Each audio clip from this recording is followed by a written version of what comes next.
Beleza, minha gente, vamos lá para a resolução de mais uma questão do Enem, prova 2022, primeira aplicação. Ele fala para nós o seguinte: a variação da incidência da radiação solar sobre a superfície da Terra resulta em uma variação de temperatura ao longo de um dia, denominada amplitude térmica. Edificações e pavimentações realizadas nas áreas urbanas contribuem para alterar as amplitudes térmicas dessas regiões, em comparação com regiões que mantêm suas características naturais, com a presença de vegetação e água. Já que o calor específico do concreto é inferior ao da água, já que o calor específico é inferior ao da água.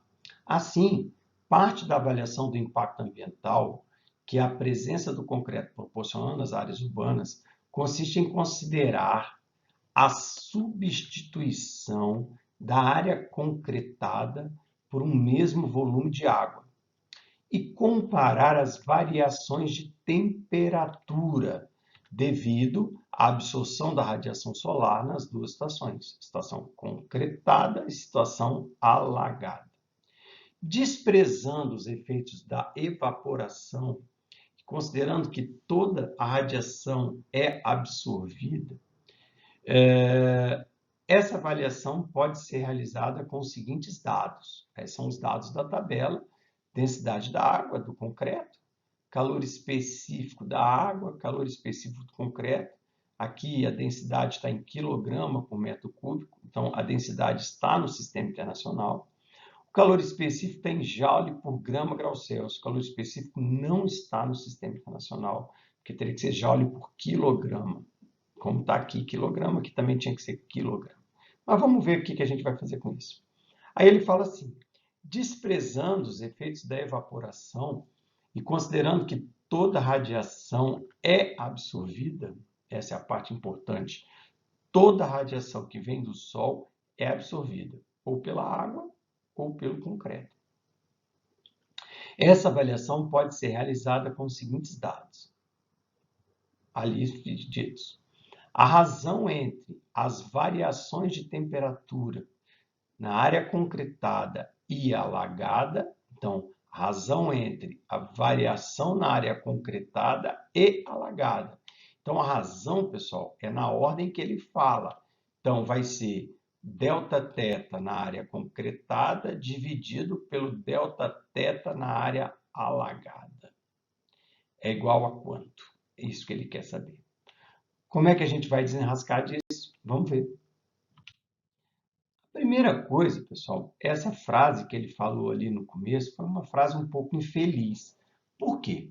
Ele falou considerar a substituição da área concretada por um mesmo volume de água.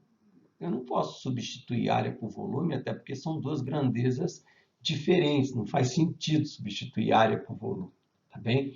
Então, na verdade, o que eu vou fazer para conseguir resolver essa questão? Eu vou admitir que o volume de concreto é igual ao volume de água, tá? Então, vou admitir que o volume de concreto é igual ao volume de água. Por causa dessa frase, considerar a substituição da área concretada pelo mesmo volume de água. Então, vou substituir o volume de concreto pelo volume de água. Desprezando os efeitos da evaporação e considerando que toda a radiação é absorvida. Se toda a radiação é absorvida, a quantidade de calor que o concreto absorve é igual à quantidade de calor que a água absorve. Na verdade, não vai ser. Na prática, não é por causa de reflexão, por causa de outros elementos, né? Mas ele disse que toda radiação é absorvida. Então, a quantidade de calor que o concreto recebe é igual à quantidade de calor que a água recebe, tá? Bom, feito isso, tá? A partir dessa condição, quantidade de calor que a água recebe é igual à quantidade de calor que o concreto recebe. Vou lembrar, porque aqui ele fala de variação de temperatura, então vou lembrar do que macete, Q igual a mc vezes Δθ, tá? Então, Q igual a mc Δθ para cada um. Só que tem um problema, eu não tenho massa. Eu não tenho massa. Tem massa do concreto, não tem massa da água. Eu tenho que o volume de um é igual ao volume de outro. Então, o que eu vou fazer? Eu vou lembrar, já que ele me deu a densidade, vou lembrar que densidade é massa sobre volume. e vou escrever massa é densidade vezes volume.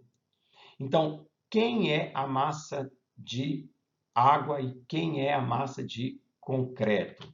A massa de água é igual à densidade da água vezes o volume.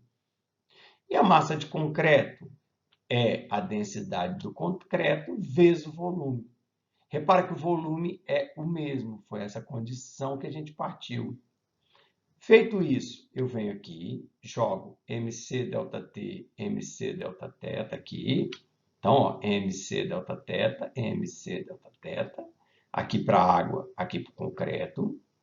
Lembrando que no lugar da massa, eu posso botar a densidade vezes volume. Então, no lugar de MA, vou botar densidade vezes volume, calor específico ΔT. Densidade vezes volume, calor específico ΔT. Como tem volume de um lado, tem volume do outro, isso aqui é tudo multiplicação, eu posso cortar esse volume com esse. Então, não preciso do volume. Corto os dois volumes, tá bem? Feito isso, eu tenho a densidade da água, tenho o calor específico da água, e eu quero a razão entre os ΔTs. Então, repara que está feito aqui. Professor, tem que mudar de unidade? A princípio, não. Por quê? Porque se eu mudar a unidade de um lado, vai mudar do outro lado também, e no final das contas não vai ter diferença nenhuma. Então, como isso aqui é só uma igualdade, é uma comparação de situações, eu não vou precisar de mudar de unidade. Vai ficar o 1000, que é a densidade da água, calor específico da água 4,2, ΔT da água. Massa do concreto, densidade do concreto, o calor específico do concreto e o Δθ do concreto. Tá? Então, a densidade, calor específico e Δθ. Como ele quer do concreto sobre da água, eu vou pegar esse Δθ da água, vou passar aqui para baixo, e esses valores eu vou passar para baixo do outro lado. Eu multipliquei aqui primeiro, né? E fiz assim, ó.